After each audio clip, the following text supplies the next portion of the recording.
What's up, faithful? Welcome to the Niners Now podcast. 2024 season is here. The time is now. Let's go. Go Niners. You ain't gotta ask who I do it for. Whole team iced up, dipped in that red and gold. Bang, bang. Not again. Bang, bang. Shit, low. Time to bring the bass dirt. Okay. Do it for the bang. Okay. Do it for the bang. Okay. You ain't gotta ask who I do it for. Whole team iced up, dipped in that red and gold. Ay. Got a lot of sauce like this pasta. Pretty little face and I'm stacked like the roster. Clap, clap, clap for the best in the world. Tap, tap, tap, tap in with your girl. Whole gang run it up. West side throw it up. Got the ops moving out the way when we pulling up. Deal dance. We just came through the end zone again. What you standing on? Real big business. City of the dubs, you know we stay winning. Okay. Welcome, everyone. Welcome to another episode of the Niners Now podcast. We got some special guests hanging out with me and Jess today. Where's the other one? Come and say hi to the camera. Come and say hi to the camera. Anyway, guys, welcome to another episode of the Niners Now podcast. Sorry we missed you guys on Thursday. I had some things I had to do, and we were not able to go live Thursday. But here we are right before the game. We're going to talk about the game today. And you just pooped on me. Anyway, take it away, Jess. Well, happy Sunday. Happy game day. Hope everyone is doing well. We just found out that George Kittle is inactive. Trent Williams and Nick Bosa are active, so that's good. Hopefully it's a heavy dose of running the ball today. What do you think? Yeah, I just hope they don't continue to abuse Christian McCaffrey. I know he's fresh legs. I know he's been out for most of the season, and I forgot what the percentage was, but they utilized him a lot in Tampa, high percentage, and it's like, man, the dude just came back. Kyle, take it easy, man. You got two other running backs that maybe they're not in the same category as Christian McCaffrey, but you got two good running backs, especially in Mason. Do some rotation. Let's not put too much mileage on Christian McCaffrey. But I also understand that Kyle feels confident calling a great offense with Christian McCaffrey in there because he is a dual threat. You know, he can catch the ball or he can run the ball. And it opens up, when he's in there, it's a completely different offense. It opens it up for other receivers. Now today, like Jess mentioned, we're going to be without George Kittle. But I want to see a little bit more of Ricky Parcell stepping up. He had his first career touchdown last week against Tampa. That was great. Looking forward to see more from him. But I think this is going to be a heavy run game. And I agree with you. I think it's going to be a huge run game. Before we continue on, let's go ahead and say hi to everybody in the chat. How's everybody doing? We got Jimmy in the house. How you doing, Jimmy? He says, what's good, Niner family? How's everyone doing today? What's up, Beto? He goes, Don Dotson in the house. How you doing, Don? Good to see you. We got NJ Niner Easy in the house. What's up? Welcome. Roberto Davis is in the house. How you doing, Roberto? Always a pleasure saying hello to you. We got David McNiner in the house. What's up, Big David? How you doing, sir? Good morning. Lock in. Let's go. We got my boy, my brother from a whole different mother, Tommy Huxley. How you doing, sir? We are losing today. No freaking Kittle. I mean, if this guy doesn't bring the energy, I mean, I don't know. I mean, Tommy knows how to bring the energy. Yeah. What would what would we do without Tommy in the chat, right? Ooh, that energy, that's infectious energy right there. I'm telling you, I thought we were going to lose, but now that I heard Tommy's positive note, I'm fired up now. Let's go. Did you ever see the interviews with Greg Papa and Kyle Shanahan on? Yes, I see them all every week. Okay, so did you watch the one from yesterday? No. Okay. So I missed what that happened one. was he had asked Kyle about using the usage of Christian McCaffrey, Jordan Mason, and Isaac Orendo. Yes, I did see it. Now I remember. But go ahead. And Kyle specifically said that he's not the one who rotates the running backs. He's too busy, with the call sheet and who's ever in there. Like, the play is for whoever's in there. All three of them can run the plays. It's Bobby Turner who's kind of in charge of the rotation of the running backs. I thought that was interesting. Yeah, it is Bobby Turner as the coach for the running backs, but at the end of the day, Kyle is the head coach, so he will be the one that it's before game day he can sit there and go, "Hey, Bobby, I want to use CMC this much. Don't use him too much." Blah blah blah. At the end of the day, it does I fall on get Kyle. that, but from what I took away from the conversation was that Kyle's pretty much, I mean, obviously everybody wants to see CMC in there, including the Correct. fans. But from what I took away from it was just kind of, Bobby Turner just kind of has more of a say is probably like the wrong term to use, but it seems that way, just the way that Kyle made it sound. Now, I got you, and I hear what you're saying, and you're perfectly correct. But if we all know Kyle, the coaches levitate to what Kyle wants. So Kyle wants CMC, and he's always talking highly about CMC. Bobby Turner is going to use more CMC than anybody else because he knows what Kyle wants. But that's why everybody, good or bad, people always either credit and praise the coach or criticize the coach based on whatever happens, because at the end of the day, he is the head coach. But listen, does he use him a lot? More than I want? Yes.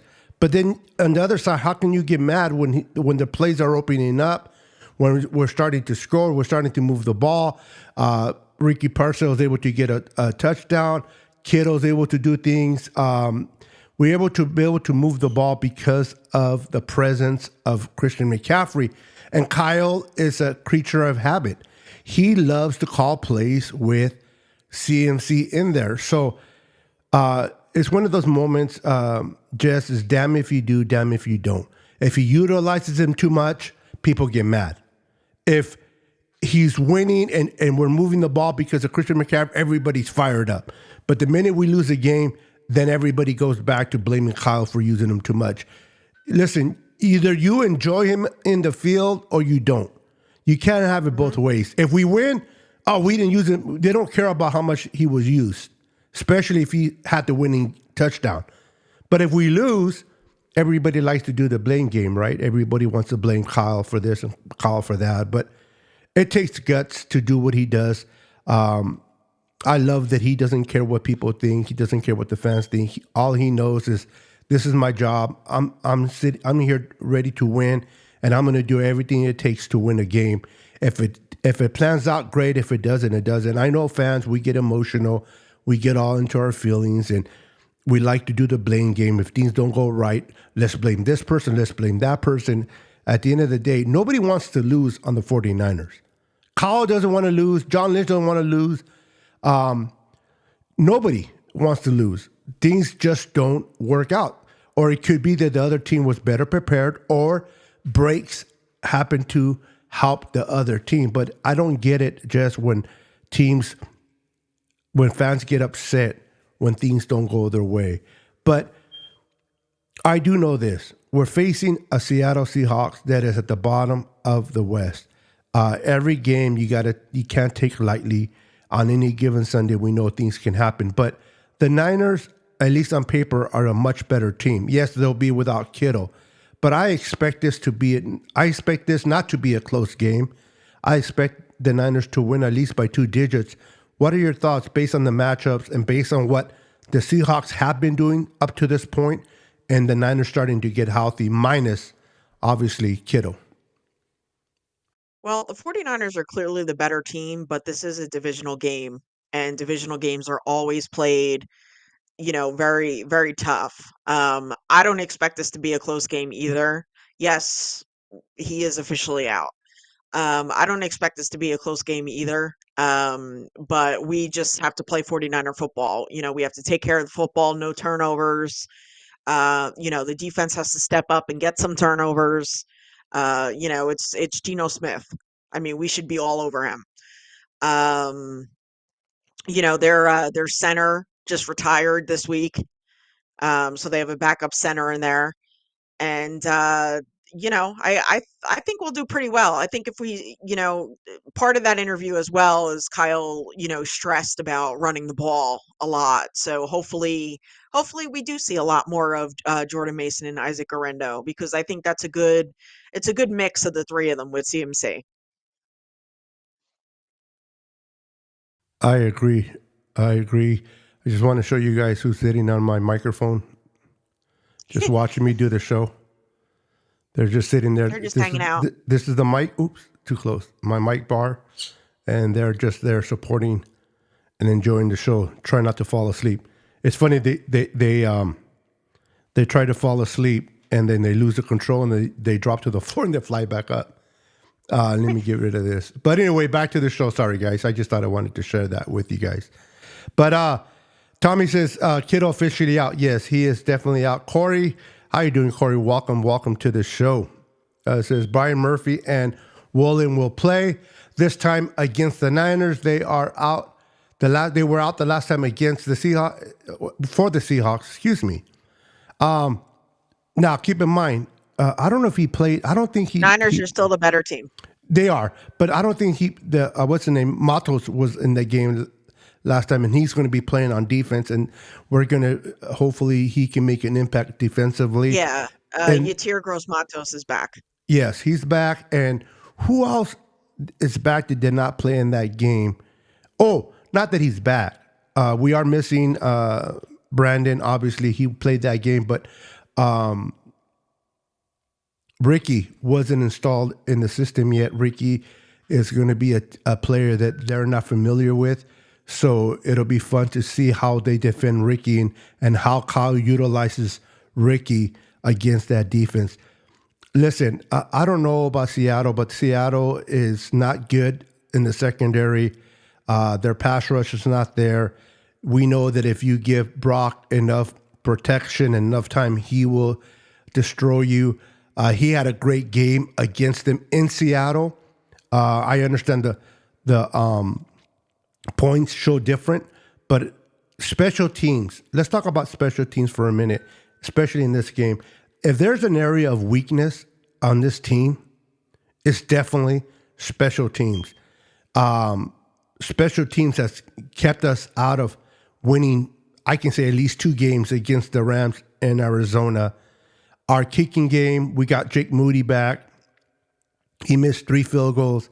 Now, he did make the winning field goal, and to me, that's important to people to understand. Yes, he missed 3. It sucked, but he made the winning field goal. And to me, that erases everything else because he won the game. But is there a concern for you, Jess, on Jake Moody that going into this game, when he goes to kick a field goal, do you feel like, yes, he'll make it until he doesn't? Or do you feel like, oh, crap, I'm going to hold my breath until the ball goes through the upright because I don't know if it's going to make it in? Well, to be honest, I've always held my breath when the kicker's out there, whoever it is, Jake Moody, Robbie Gold, Joe Nedney. I've always, David Akers, I've always held my breath. It's just one of those things, for me.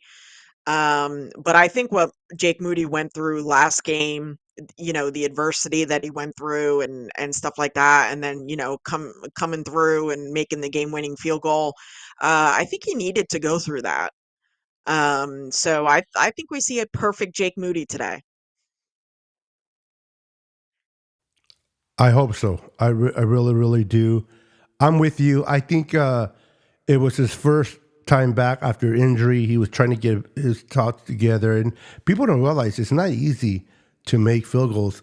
If I'm not mistaken, today's game against for the Ravens and Steelers, I think Tucker, who is a Hall of Fame first ballot kicker, missed already 2, if not 3 by now.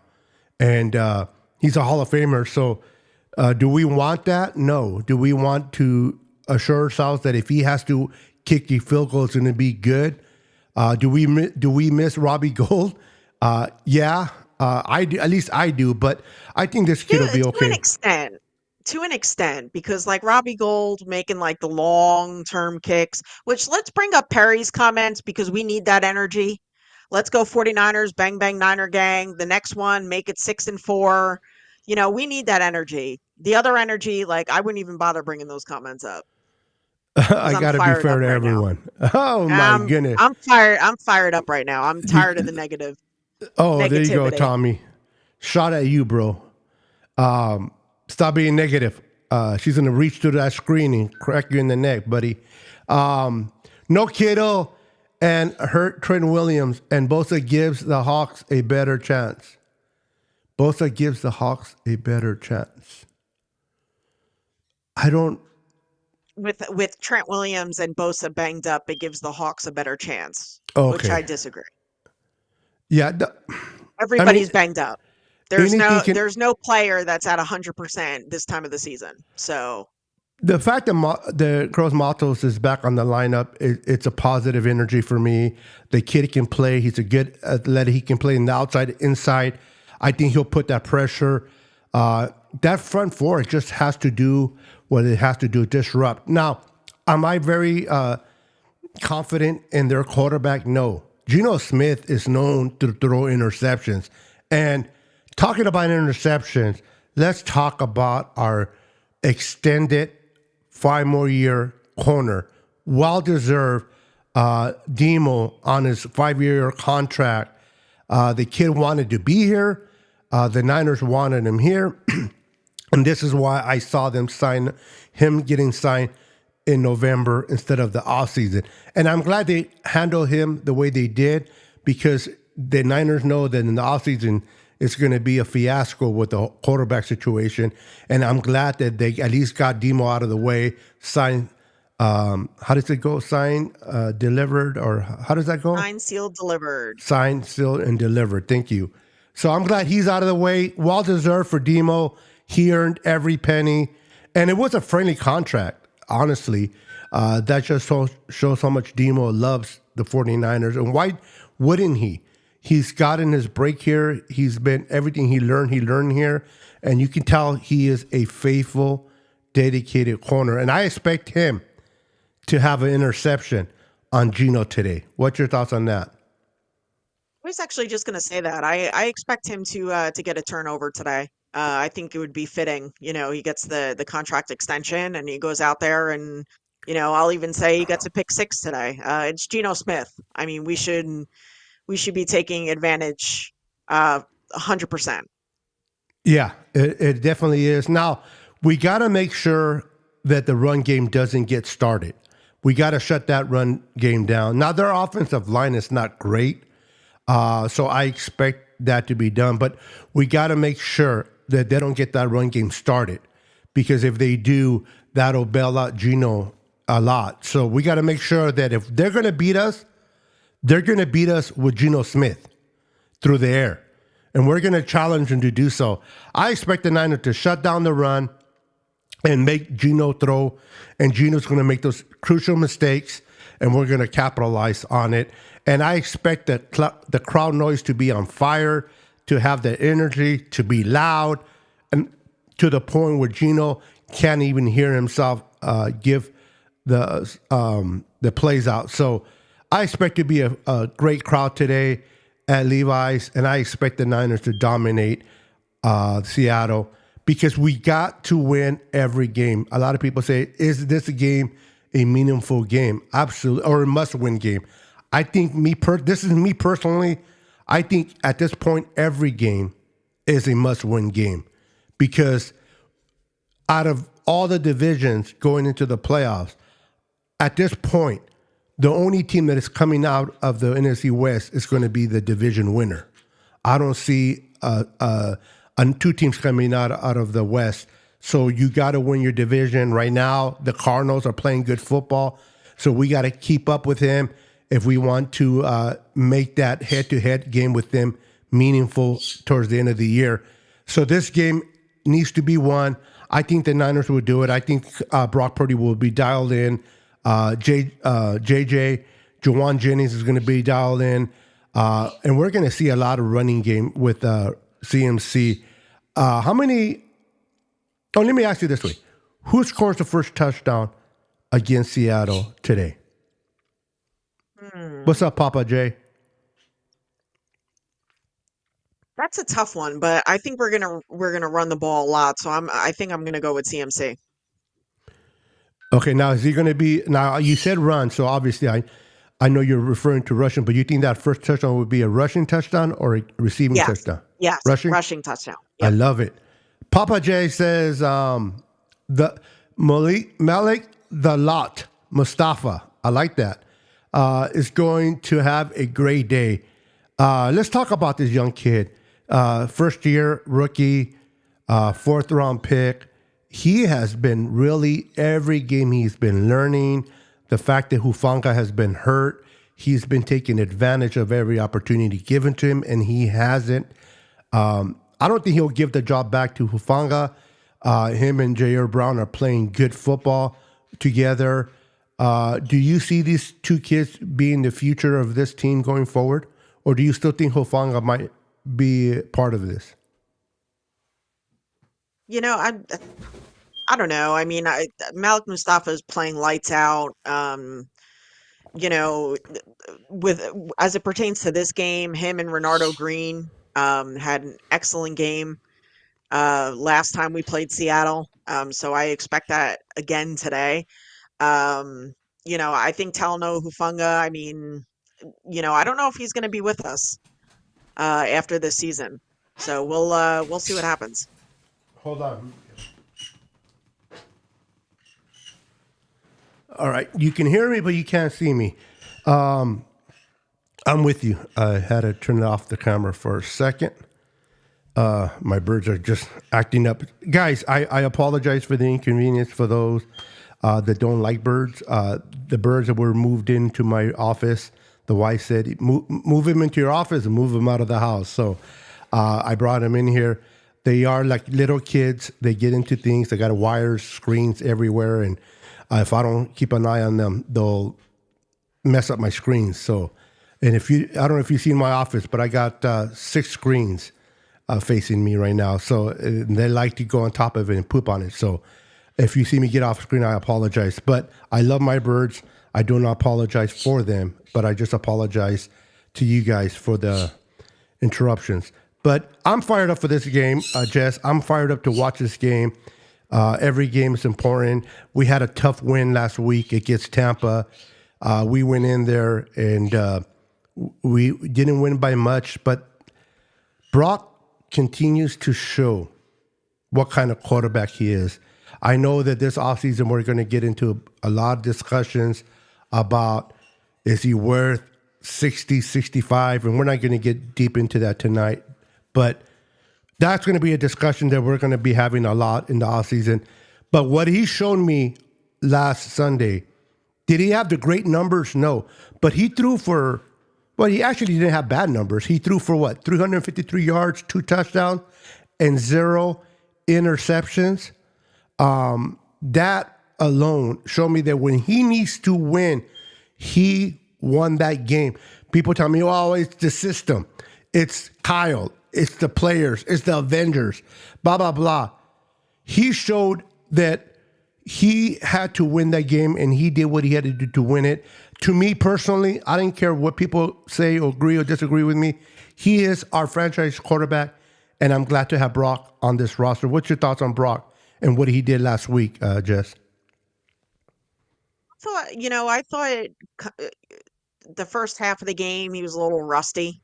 His accuracy wasn't there. But then as the game went on, he was really locked in as the game went on. And he took care of the football. And that's what we need today. We need a good Brock Purdy from the start. And he needs to take care of the football, and I think we'll get that. Yeah, same here. I think Brock Purdy is going to continue to showcase that he is the quarterback here. There's no doubt in my mind. Yes, and I hate comparisons. Like, he's not a Josh Allen. He's not a Patrick Mahomes. He's not a Joe Burrow. I don't care that he's not them. He's Brock Purdy.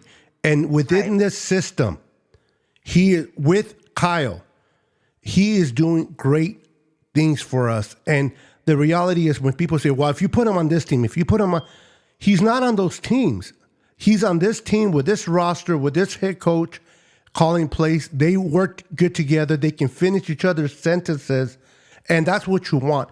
You want a quarterback and you want a head coach. They can communicate with one another, finish their own sentences. And I see that between them.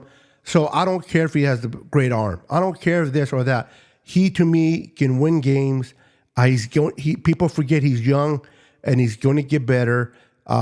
Is he having the same type of season last year? No. But is he doing enough to win games? Yes. I can say the games that we lost, it wasn't because of Brock. It was because of special teams. It was because of other things. So I can understand if Brock was throwing interceptions at crucial times. He threw an interception and we lost the game. Then I can understand, we can have that conversation. But Brock is not doing that. He's not putting the ball in harm's way. I don't expect him to do that today. So you can dismiss me with that. I saw, who did I see today? The quarterbacks that were playing today, some good ones, throwing interceptions at crucial moments. You don't get that from Brock, and I don't think Brock gets enough credit. And I think it's time for Niner fans to either accept Brock Purdy as our leader in this team, or go and root for the Raiders, or go and root for the Cowboys. I'm sick and tired of wishy-washy fans that want it their way. You're not going to have it your way. The team doesn't belong to you. You don't own the team. The team is owned by Jed York and his parents. So I understand we can speak of quarterback play. We can have our own opinions. I understand all that. Share your opinions. Tell me what you think. But don't be pissed at the team because they don't do what you think they should do. I don't know why I went on that little rant, but I feel like I always have to defend Brock Purdy when I don't think he needs any type of defending. Yeah. I don't know what it is, but, Niners fans are always going to complain about something, even if we win. I'll never understand. Till this day, like, I'll still get text messages, from people that, just when we win, have a complaint and stuff like that. And it's just like, you know what? Like, go root for another team then. Like, please, like, leave the Niners, go root for another team, knock yourself out. Yeah. And I understand people can have like I said, their opinion. You can criticize it when criticism is due. I'm not saying not to criticize. But from personal experience, it is the same people all the time. Yeah. And they're trying to get clicks, they're trying to get likes, they're trying to get, they're trying to get known on the expense of the team they root for. It's like nobody wants it. It's like nowadays in this world, you don't get far by being positive. You get further by being negative. People want to hear negativity. I don't understand why. I'm never going to understand that. But if you talk shit about Kyle, you talk shit about Brock, you talk shit about the team, people tend to follow you. You talk positive about the team and you don't got that many followers. I don't get that. And if people are like, well, you're a homer. I am. I'm a Niner fan. I got Niner tattoos all over. Do I want him to win? Yes. Do I want Kyle to be successful? Yes. Everything he does, I want him to be successful, because the successful that he is, the better my team is, the better chances of us winning. And so I am going to root for my team in that way. I'm not going to sit there and try to criticize too much. I rather build people up and see the positives than the negatives. Am I blind to the negatives? No. Am I turning my cheek to them? No. But I'd rather just be positive and say, you know what? Brock had a bad game. You know what? Dust yourself up. We're going to have a better game next week. I don't see nothing wrong with that. Instead of saying, well, Brock, I hope Brock don't mess it up again. Or like, let's say Jake Moody. Well, I hope Brock, I've been hearing this all week. Oh my God, I hope Jake Moody doesn't have 4 misses this time. It's like, what are you doing? Well, you know what? last week in particular, like if we don't beat the opposing team by like pretty much like blowing them out, like people aren't happy. Like last week we won. A win is a win. It doesn't matter how you do it, because what matters in this league is winning games. Can't even drink my coffee. Anyway, go ahead. So what matters in this league is winning games. It doesn't matter how you do it, just win the game. And that's what last week was. There was a lot of adversity last week. The score shouldn't have been what it was, but we also shouldn't be relying on a kicker. Our offense, we have a high-powered offense. We still had our red zone woes, but I think we're getting there. I think this week we actually see a change in the red zone. Um, but hey, a win is a win, and I hope actually, I know we get that dub today. Yeah, I absolutely agree. And I think now that Christian McCaffrey's second week back and he's getting more comfortable, getting his feet underneath him, I think we are going to see different things happening in the red zone. I think we're going to start seeing more touchdowns than field goals. And you're right. Do you want a kicker to be accurate? Yes. Do you want a kicker to make kicks? Yes. But you shouldn't have to rely on a kicker, even though there's times you do. But if you're a good offense, as we are, the only thing you're relying from your kicker are extra points because you're scoring touchdowns. When you start relying too much on field goals, it's not a good thing. And we've been having issues in the red zone. But I agree with you. Now that we have CMC back, I think it's going to start changing to be more positive. And I can't wait for this game. I think we scored. I think our very first red zone visit, we're going to score a touchdown in this game. And we're going to just start going from this point forward, because we definitely have we have a few games, but Buffalo and Green Bay are going to be tough games. They're going to be tough games, teams there where we cannot afford special teams to screw up. We have to this is my opinion, we're going to have to go into Green Bay and Buffalo and play our best football. I don't think against those type of teams we can afford to make mistakes and still come out ahead. I think the Niners are going to have to play really good football. I will say this. I mean, it's definitely a tough stretch. We have a division game today, Green Bay, then Buffalo. We win today, and the most we split those two games. I'll take that. But we can't go like this 3-game stretch right here. We can't go 0-3. Otherwise, that's it. Who do we play after the Seahawks next week? Is that the Packers? That's Green Bay. Okay. And then after Green Bay, we play Buffalo? Yes. Wow. 2 East Coast games. Yeah. Yeah. So I'm with you. I want to win both, but if we win this one, 3-game stretch, if we go 3-0, like that would be awesome, right? oh, But of course. this 3-game stretch, the most we have to come out of it 2-1. So let me ask you, leave my watch alone. Let me ask you, we go into Green Bay next week. Let's say we come out of Green Bay with a win. Does that, it's going to be kind of like asking a dumb question, but does that give you more confidence going to Buffalo that if we lose Buffalo, you still get that 1-1 that you want? But if we lose to Green Bay that first game, now it's like, oh crap, now we can't afford to lose to Buffalo. So you feel more confident going to Green Bay winning? No, like the way I am is that like every game going into like every Sunday, Monday night, Thursday night, whatever the case may be, like I'm always like, all right, we're winning. You know what I mean? So it's like if we lose to Green Bay, I'm not going to say like, "Oh my God, like it's panic time. We need to beat Buffalo." You know what I mean? Like I guess I don't know. I'm different like that in a sense. I don't really panic. So you're a believer Um, on your team regardless of what they're showing or what they did yes. the week before. Yes. Yep. All right. I like that confidence. I like it. To me, it's not if you lose, that makes me lose confidence, how you lose.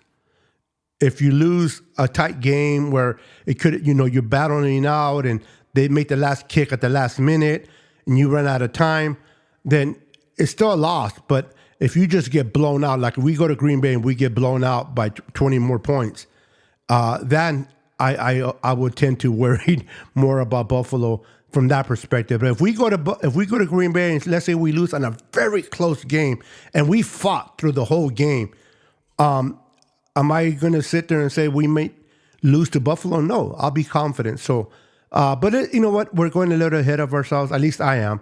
Let's take care of business today at home with our division. People don't realize definitely one game at a time. Especially when a division game is played, no matter how bad the other team is or playing, you can't overlook a divisional game because they can come out and beat you. We have no business losing to the Rams when we did.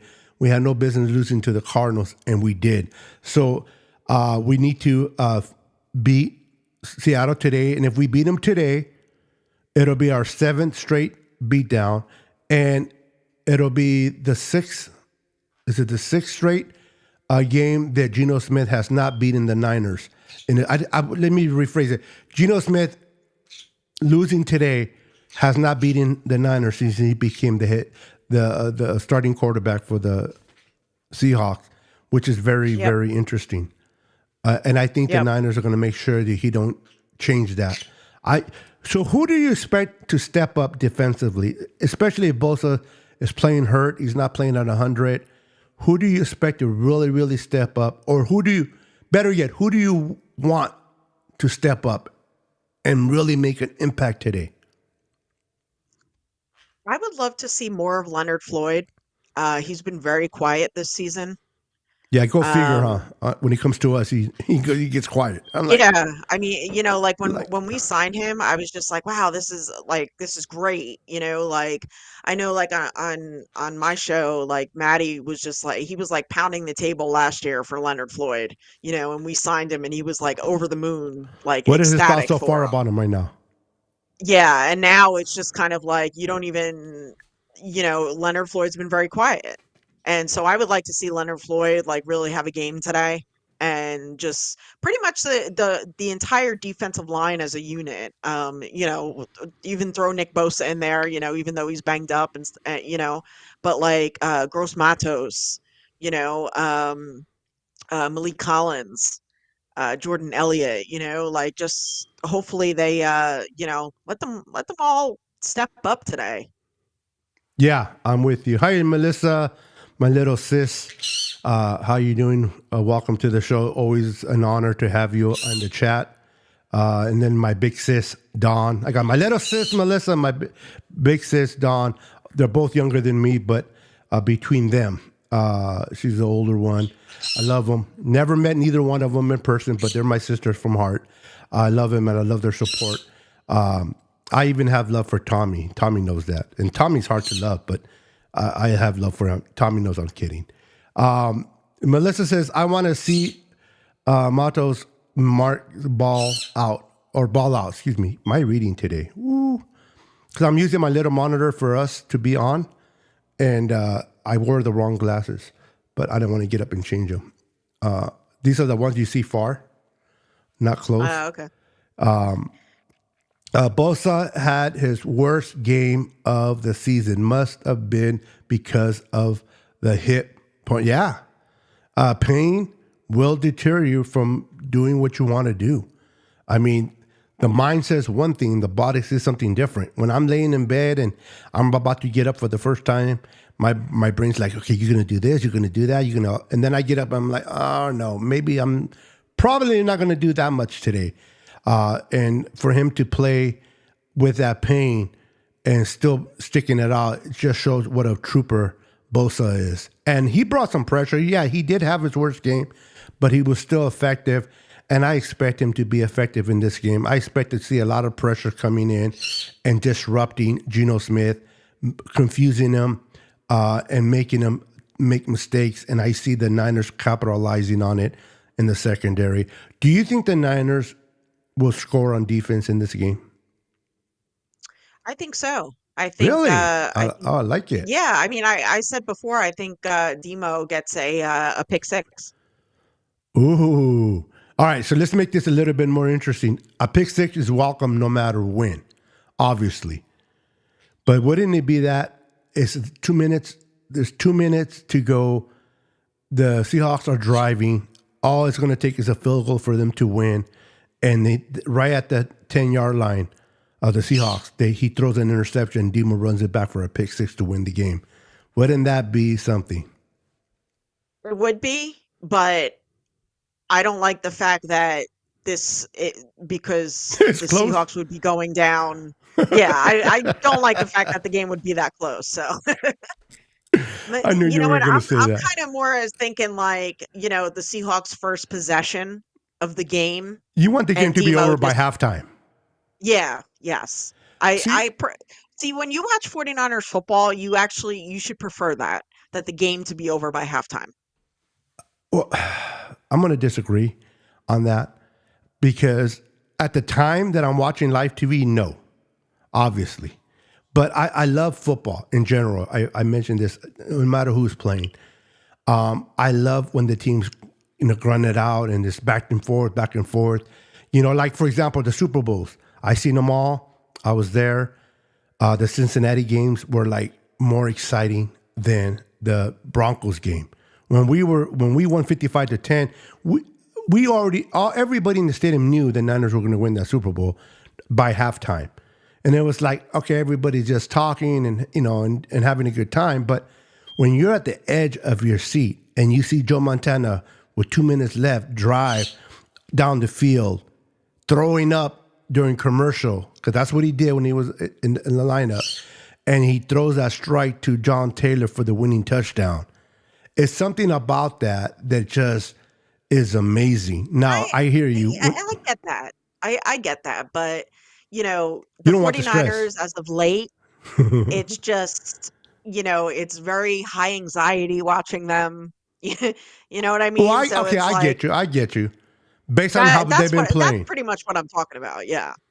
All right. So it's not like they're blowing teams out and then this particular game, they're going back and forth and they pull it out. It's because they lost close games that it's you just don't want to deal with that extra Right. anxiety. It's like, you know what? Right. I mean, I know my team is last better. week was an emotional roller coaster. I mean, I was there last week and just Oh, like, you were at the Tampa? That's misses right. You were at Tampa. I was. Yeah. So, like the misses from Jake Moody, the just everything, when Darrell Luter Jr. was pushed into Jacob Cowing, Yeah. and stuff like that. Like just the opportunities like that. Like it was an emotional roller coaster last week. They went ahead and put him on injured reserve and they Yeah. brought in that young kid from the Giants. I forgot his and Nick hopefully McLeod, I think. Yeah. he'll make a little bit of a difference. They're trying, people are like, it's not Luter's fault. I go, yes, it is. He put himself too close to the receiving Yeah. player where he can throw. You don't want to be nowhere in the vicinity where you can get pushed into your to your returner. And that was a mistake. He'll learn. I still like him on special teams, but he has been making some mistakes, and they have been costing us. Talking about special teams, and I want to ask you because you're a very positive Niner fan. Do you think that our special teams coordinator shouldn't return next year? I would like to see them move on from him. I don't think that Kyle is going to fire him mid-season because that's just No. not what we do. I would actually be very surprised if Kyle did that. I'll be very surprised if Brian Schneider is still if he's still retained for next season. But I would like to see them move on from him. Okay. Not that it's going to happen, but if we lose this game badly because of special teams, would that change your mind on being dismissed right now compared to the offseason, or you still think Kyle will wait?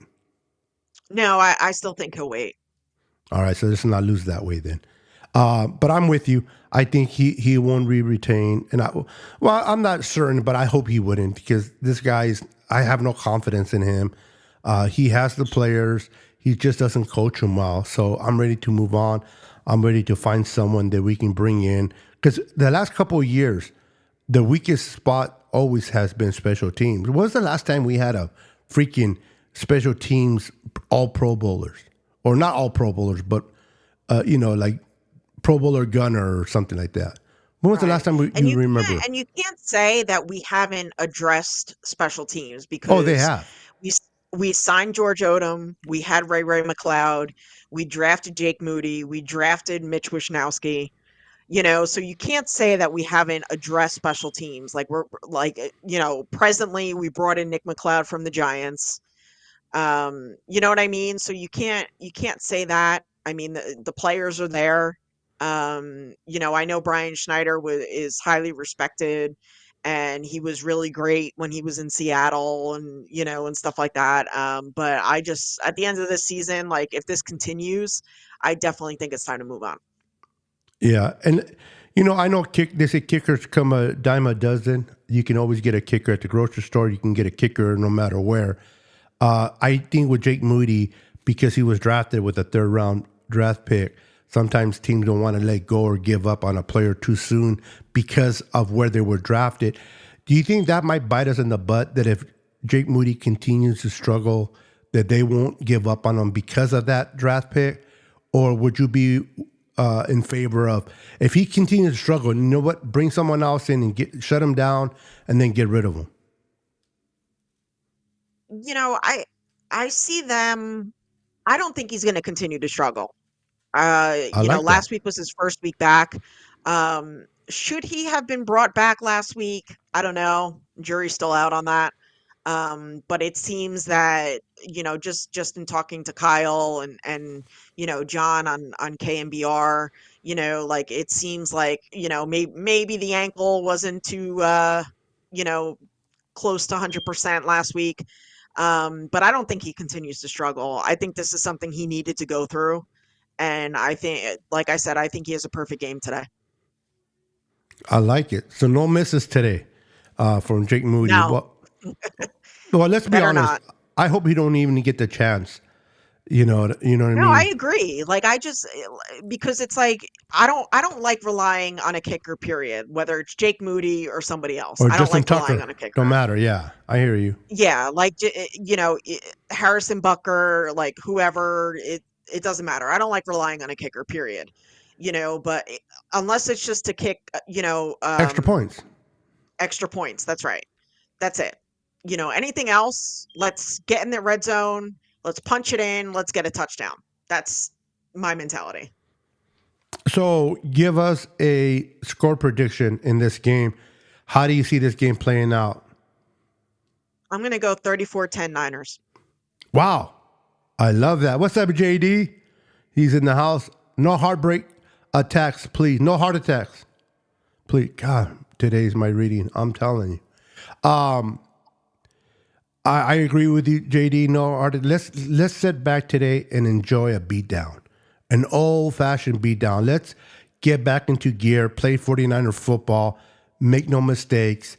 Niners offense needs to make sure they don't hurt us in a huge run by a penalty. Let's play good football.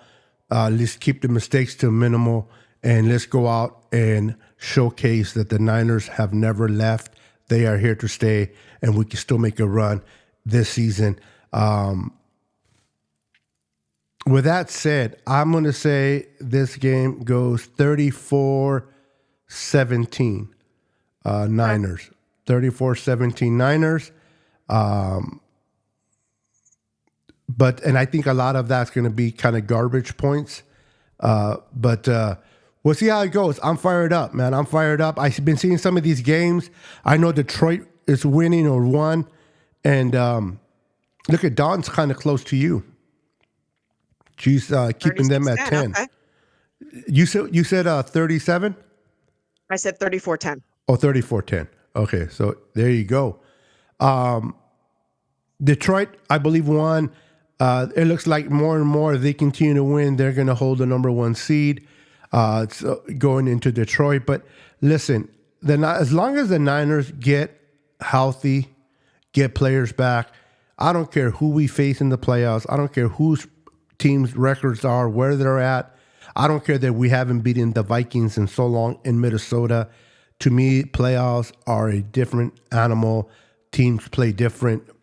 Things more higher stake, of course. You're in, you win, you're in, you're out, you lose, you're out. And I think teams just play different. So let's win one game at a time. Let's continue to get healthier. I expect a nice game today. Enjoy today's game, everyone. It's going to be fun.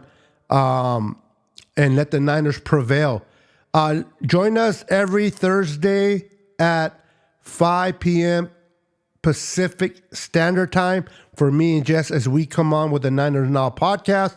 And then also on Tuesdays at 6:30 p.m. on my channel, myself, Brandon, and Peter come on as the Niner Boys podcast go live. So make sure to join us every Tuesday at 6:30 p.m., every Thursday at 5, and on Wednesdays at 5 p.m. Make sure to check out Jess's channel, East Coast Red and Gold, for they go live every Wednesday at 5 p.m.